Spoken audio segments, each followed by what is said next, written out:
There's a lot of people preaching on healing. And a lot of it gets tore up in the fact of, is it God's will to heal me? And people get all tore up and say, well, you know, if God wanted to heal me, I'd be healed. And other people will come along and say, you know, God gave you that to teach you something. It's turning you into a better person.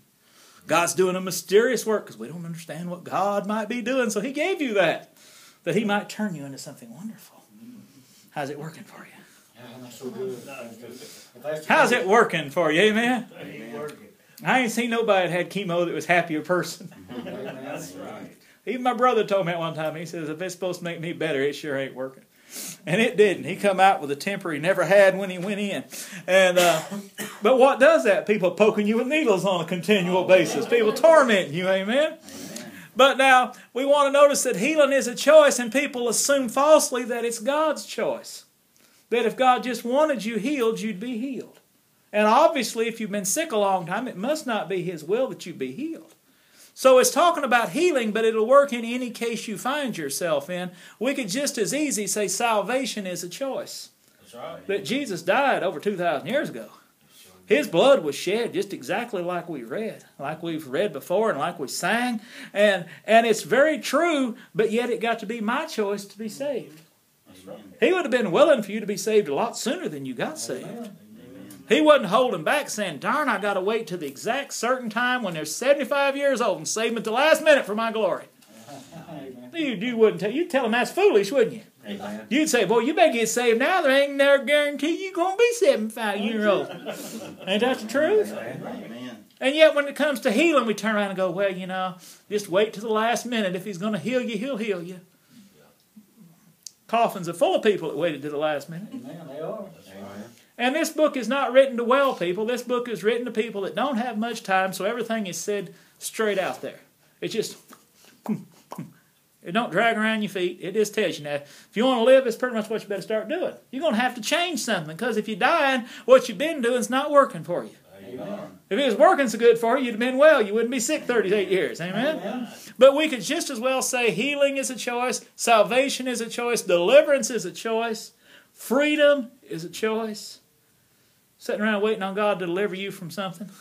Well, you know, it's to His glory I'm still doing these drugs. We'd say, man, that's the stupidest thing I ever heard.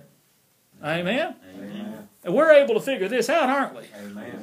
You know, these things are killing me, but God's going to leave me on them until He get glory. Well, you know, that's dumb. Isn't it? But when it comes to a disease, suddenly people just go, oh, well, it must be God. And no, it's not. It's just churches full of people that have never made a real connection with God and don't know what the will of God is. And it's easier to tell people, well, it's just God's will. If He wants to heal you, He will. And if He don't, there's nothing you can expect us ministers to do about it. Because after all, we can't heal nobody. And they're true. They can't. But they gave up doing what Jesus said to do, which was to pray for the sick.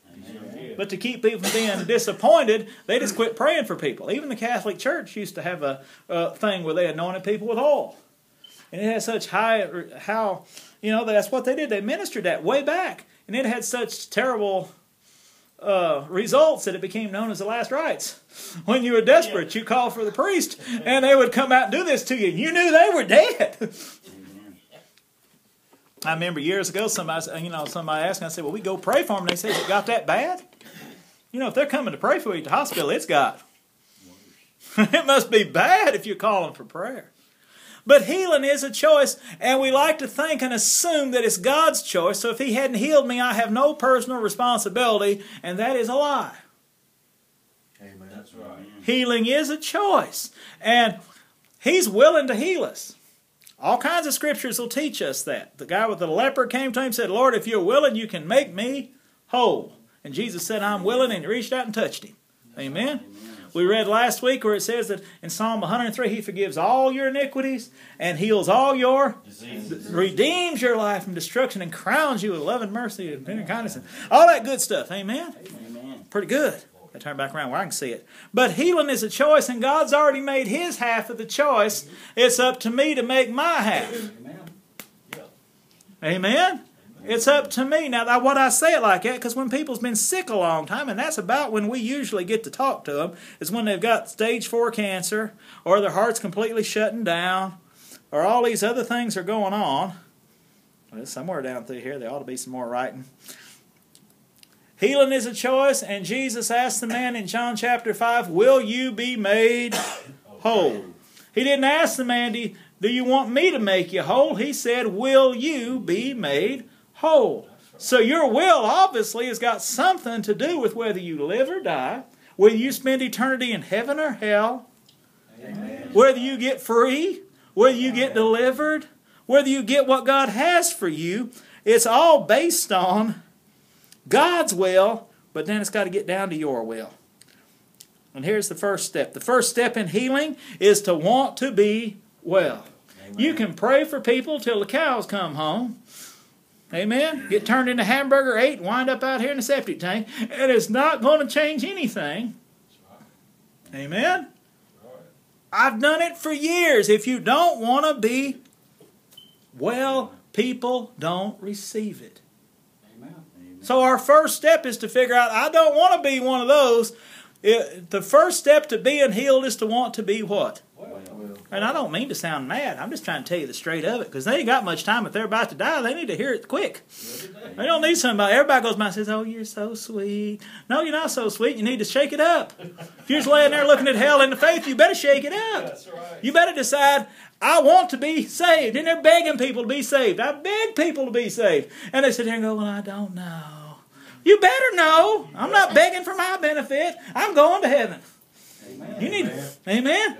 You know, somewhere down in there, but the first step, and we could say getting saved, or the first step in getting healed, or the first step in getting set free or getting delivered, is to want to be well, free, delivered, healed, saved. You've got to want, or you're not going to what? Oh, that's the truth. So you want to answer this question. If it was up to you, skip if it's up to God. If it was up to you, if it was up to you, if it was up to you, if it was up to me, would what? Would you be whole? If it was my choice, would I be whole? Yes. Yes. You'd be surprised how many people can't answer that. There's people all the time laying there and we're praying for them to get well and they're wanting to go home. They've done got tired and worn out and they're letting go and they want to go to heaven. And we got family members holding them on this earth, just dragging them. Oh, God, don't let Grandma die. Oh, God, don't let them die. I ain't praying God get them well, just don't let them die. I learned that with a kitten.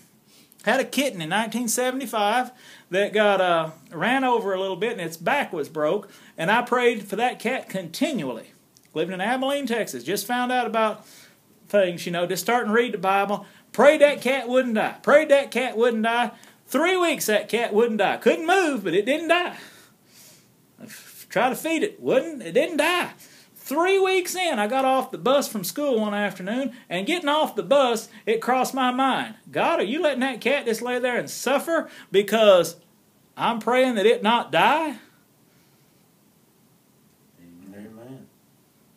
I said, well, Lord, if that's the only reason that cat is here, I got off that bus and that thing looked at me and turned his head over and died. Ain't you glad I didn't practice on you? Yeah. Oh, don't let him die. Don't let him die. Don't let him die. Don't pray that. That's right. Pray what you want. But we have an issue with praying what we want. Would you be financially free? Would you be free from those demons? Would you be free from fear? Would you be delivered from that demon that torments you, that addiction or all that? Would you be?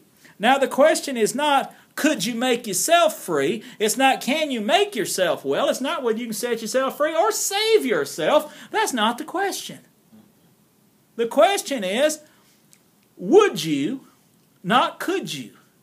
Amen? Amen. You go to a paralyzed man, would you be whole, is a different question than can you? That's right. Can you? Can you quit drugs?